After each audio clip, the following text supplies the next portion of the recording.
excited na ako. Kasi matagal ko sinantay ito. Ano magagawin natin ngayon? Nadi?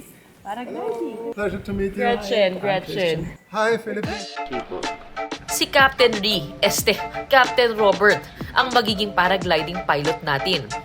Kinakailangan magpalit daw ng sapatos na akma sa terrain dahil maraming bato ang kailangan daanan. Sa Mount Jakobshorn ang ating magiging take-off point. At kinakailangan sumakay ng gondola o cable car para marating ito.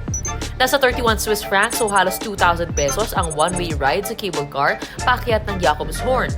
Wala namang dress code para sa paragliding, pero mas magandang magsuot ng layered clothing dahil malakas ang hangin at malamig ang temperatura sa himpapawid. Kung nasa bucket list mo ang mag-paraglide tulad ko, napakagandang magawa yan sa Switzerland. Tuwing winter kasi, nababalot ang mga bundok ng puro at pinong snow. At tuwing summer naman, napakaganda pa rin ang view ng Alpine Mountains. Ganda talaga dito. Sobrang ganda. Kita mo naman yung mga bundok ko. Wow. Diyan tayo lilipad. Bago lumipad, safety orientation muna tayo with Captain Robert. So, takeoff at all, how it works. First of all, you have to help me. Otherwise, it won't work. Alltså vi ska in på Björn Nordstad.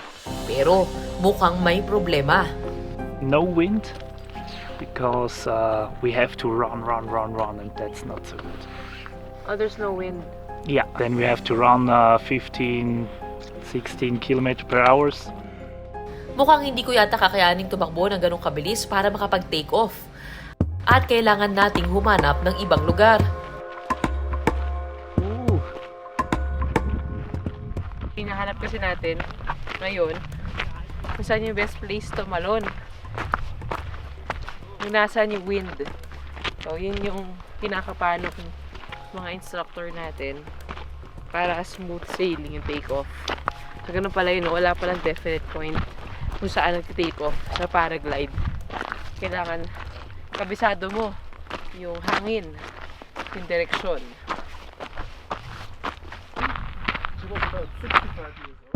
Medyo nakakatakot ang trail na tinatahak natin. Kaya pala kailangan magpalit ng sapatos. Mas mabilis kasing maglakad kapag tamang trail shoes ang gamit. Bangin na rin ang nasa magkabilang gilid ng makipot na daan. Morning. Pero may mga nakasabay tayong mountain bikers na parang sisiw lang ito sa kanila. Ang galing nila. Ito nga. Uy! Para bumaba dito kasi nga medyo mabato yan ang hindi nadaanan. Careful! Safe naman mag-paraglide sa Switzerland. Gayunpaman, highly recommended ang travel insurance na covered ang extreme activities tulad ng paragliding. So far!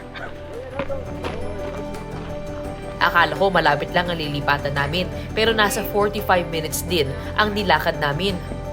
Kailangan magmadali para makakuha ng magandang view na wala pa masyadong ibang lumilipad.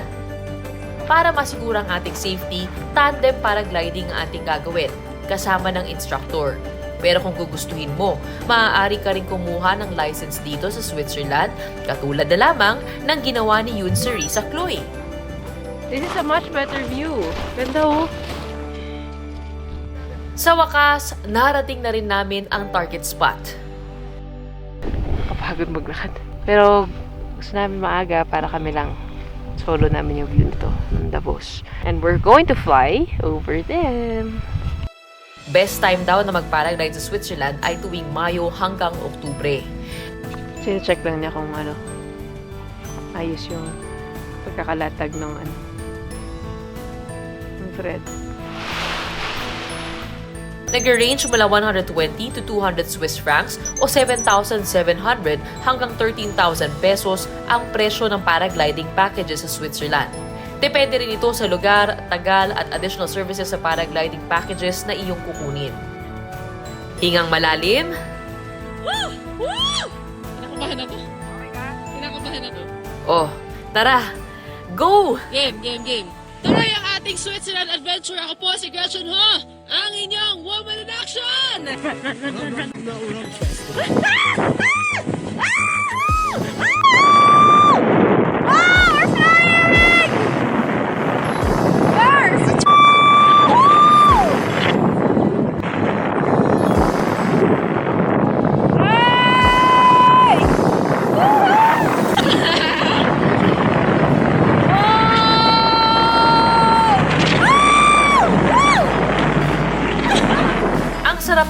pakiramdam sa ere.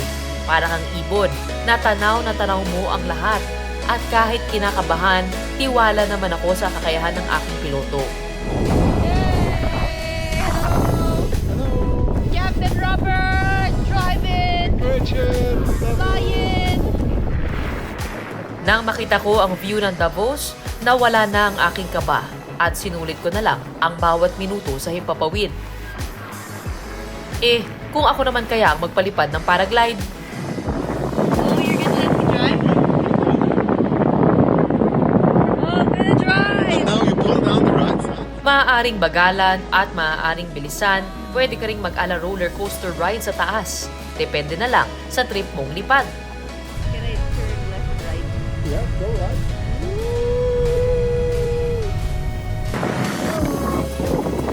Ganda ng wind today, kaya medyo matagal-tagal lipad namin. Yun nga lang, sinasabi niya na more relaxed. sinasabi niya na medyo nakakahilo nga lang kasi nga ang tagal namin kag-glide sa ere. You like it to fly? Yeah, I like it. Close your eyes. You can get dizzy. At makalipas ng 20 minutes, it's time to crash. Oops! Landing lang po, walang crash dapat. Wow!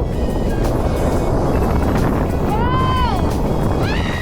Hindi man nag-crash landing kay Captain Ree, siniguro naman ni Captain Robert na safe ang aking landing. I'm scared! I hate the free fall! And don't sit down, run because you're filmed.